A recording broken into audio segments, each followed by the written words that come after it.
people still don't understand this, especially young investors and investors, new people to the market. If you imagine over $100 million in assets, I believe it's $100 million, you have to report your holdings every quarter. And not your shorts, but if you have options, you do. And that's when Melvin Capital got in trouble, because everyone knew, they were completely short and highly leveraged, and they were easy target for the short squeeze. But these companies, it's called a 13F, and they report, all the companies that the new positions, the ones they're still holding, and the ones that they decreased, and the ones that they got rid of. And it's a great list. And remember, this is going on the past quarter. And if you're looking at Renaissance, don't even bother. And some of these high frequency trading firms, because all those stocks, they go in and out of stocks within minutes, right? It's all like program trading and stuff. But you have these value investors, long-term investors, very smart people. And they'll talk about a lot of these stocks that they own. And let's talk about that, because it comes out just after earnings. The earnings season just ended. And then all these companies have to report. Again, it's regulation requires it. And you can get a lot of ideas and look at things where, maybe it's a new position this quarter, and then, you keep an eye on it. And then next quarter, it came down a little bit and they're adding to it. Now you could say, wow, these guys are committed. They're really in for the long term. And sometimes you could buy it, 15, 20% cheaper than what ththese managers are getting in. And you kind of know they're in the long term because they're adding it, but there's different ways to play it. And you've been looking at that. I didn't get a chance to look at it too much, but I'm going to bring it up when you talk, because, there's different sites that you could use. I'm going to use a paid site when I show you this, but it's very interesting, right? I mean, you found a couple of good things. Yeah, it's just I was curious. I've been stupidly bullish on oil, and I say stupidly because we haven't recommended any of it. We've just been talking about it, watching it go up.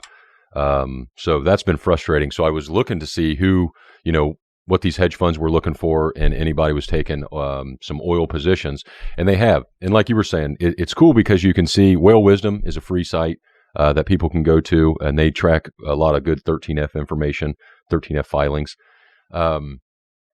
The big one, Buffett got into oil. He bought Chevron, so that was a new position. And these come out 45 days later after the quarter ends. So they're all reporting stuff they had as of December.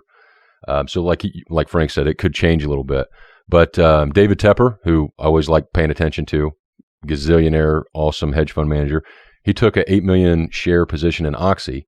And that's interesting because Carl Icahn has been in Oxy for how long? A long time. I don't know if he sold his position. No, he maintained it. But it came back. He's maintained it. And, that thing is coming back. I'm sure a lot of that, or some of that's probably through debt and different things he has. But yeah, Buffett, big deal was, hey, he trimmed a little bit of Apple. He bought some oil. He bought Verizon. The oil stocks are just interesting. And then guess what? Disney, Microsoft, and Facebook were either added to or new positions or maintained a lot in these hedge funds, which really isn't surprising. But somebody, and I wrote it down, I don't have it in front of me, I'm sorry, but somebody bought Square. And that shocked me because it's had even if you bought it any time last quarter, it's been on such amazing move. So that was good to see. So yeah, you always want to look for what they're selling, what they're doing. And but it's interesting to see what the rich guys are thinking about. Yeah, and let me bring it up here because I'm looking again. This is Bill Ackman. You can see all his positions, and this is briefing.com. I don't get paid a dime from these guys. I wouldn't tell you to use a site though, because it used to be like $300-$400, and now they're making it more institutional. Like it's like $1,000 now, which is insane. But it is a great site. And you see, George Soros, I'm highlighting here, all the picks. And again, one of the greatest investors. I don't care what you think politically about George Soros, but it's just unbelievable investor, incredibly smart. Bill Ackman. But how would I look at this? Like, here's third point, Dan Loeb. And again, I haven't looked at this yet because it's been crazy. I'm going to just, probably look at this all day today and tomorrow just to see if I can find ideas. What I noticed about third point, Dan Loeb, one of the great investors, is he's getting out of a lot of technology stocks. Alibaba, JD, a lot of Chinese stocks, Salesforce. He did decrease his position in Disney and Adobe. He decreased in position, and now it looks like he's going to a couple of he bought Nike, but Intel. He started a position in Intel, which I think is interesting, but it seems like he's going a little bit more value, a little bit more safer here in terms of, he maintained his position in Facebook. He still has, technology, but just things like that, like David Einhorn, what is he buying? Sometimes you'll see small companies on here too that just make sense, but these are all the symbols, all the names, what they're doing. They're decreasing their position, they're closing their position, they're maintaining their positions, or they're increasing. But what gets the most attention is the new positions and the one where they're closing. So because that means they're completely out of them. You see Value Act; those guys are huge as well. Some of the things, the big players in KKR, one of the large shareholders, now they're starting to trim Morgan Stanley. what I'm realizing is there's not a lot of companies I'm seeing adding or having financial exposure, which I think is great. To me, it tells me that's a cyclical industry. It's going to go up as the economy reopens, right? They do very, very well. And you're not seeing a lot of companies going into, these names at all, which means that once they do, like you see what a Disney, when everyone starts going, that's really pushing the price up. These guys like massive, massive people. Their funds are huge. David Tepper is probably my favorite guy of all. I admire him. Again, that Oxy position. Is that the one you talked about, David Tepper? Yeah, because he bought it. That was a new position for him. Carl Icahn owns over 88 million shares of Oxy still. This guy is just ahead of everything. And, it's unbelievable. It really is. Seth Klarman, how do you say his Ballpost Group or whatever? Ballpost Group, yeah. He took an 18 million share position in Intel. So wonder if him and Loeb are chatting. Yeah, but I did notice here Berkshire. See, they highlight here Berkshire Hathaway, guys. So pay attention. This is important. You get lots of ideas from this, guys. I mean, if I could educate you again, you can see this on our Curzio Research YouTube page. We're going over it. I'm explaining in detail if you listen to iTunes.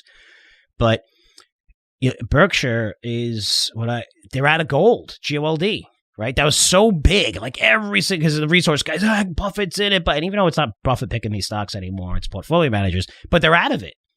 They're out of that, and I don't know if it's a good measure anyway, because these guys got out of the airlines at the absolute bottom, and I think they're incredible buys right now, and they're up easily doubled, almost triple from their lows.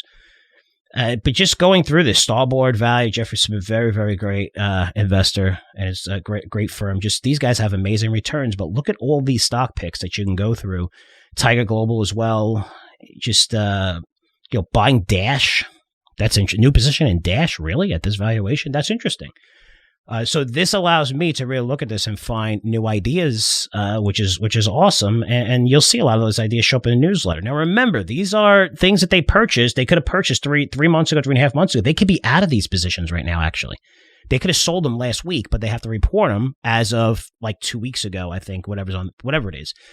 But they could add, they could have more positions in it. They could have, more shares or build up those positions. But you want to look at it, not just say, hey, Carl Icahn just bought, whatever. He's maintained his position in Oxy, or he sold LNG, the position in LNG, Cheniere Energy.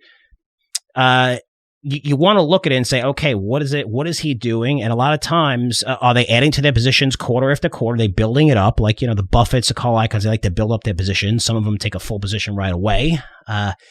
And a lot of times you'll see a bad quarter reported, and it'll come down 10, 15%. Now you're getting it 15% lower than Carl Icahn, who's buying this name, and he's in it long term, because he's usually in long term for, like, he still has Xerox, I see, he still has Herbalife, some shares. I know he maintained the rest of the position in Herbalife. Remember that with Ackman, how crazy that was. But all these guys, Bridgewater, again, don't pay attention to Bridgewater. These guys are out of these positions immediately. It's just really, really cool. And I think it's something where you could find lots and lots and lots of really cool ideas of the best investors. And it's not that difficult to find. You can just Google it. No, like I said, Whale Wisdom is a great free site. You can get a lot of good information on that. They rank different hedge funds and different family offices and things. So, yeah, if you're not looking at them, you ought to be as an investor, in my opinion. And, you can get a lot of good stuff. So you ought to take advantage of that and check out what those guys are doing. Yes, and also check out what Elon Musk is doing, because when he said buy Dogecoin, it's up tremendously. And now it's SpaceX, valued at $74 billion. So this is how they value companies, guys. They value the companies based on the investment round, how much people are coming in. So once you do an investment round, that's how you value the company. That's, as soon as you could value a private company, what it's based on. So, the latest raise values at 60% higher compared with the previous round in August, which is $46 billion. So now it's $74 billion. I mean, look, hey, maybe this guy just finds a way where, guys like you and me are going to space and stuff like that. But just the value, $74 billion for a valuation for a company like this is it just shows you the power of Elon Musk and how many people believe in him. But that is absolutely incredible. People in that valuation in this world. I mean, I don't know, Daniel, it's pretty crazy times, right? Yeah, that guy, I mean, everything he touches is gold right now. So good for him. Yeah, I know. It drives me nuts, but good for him.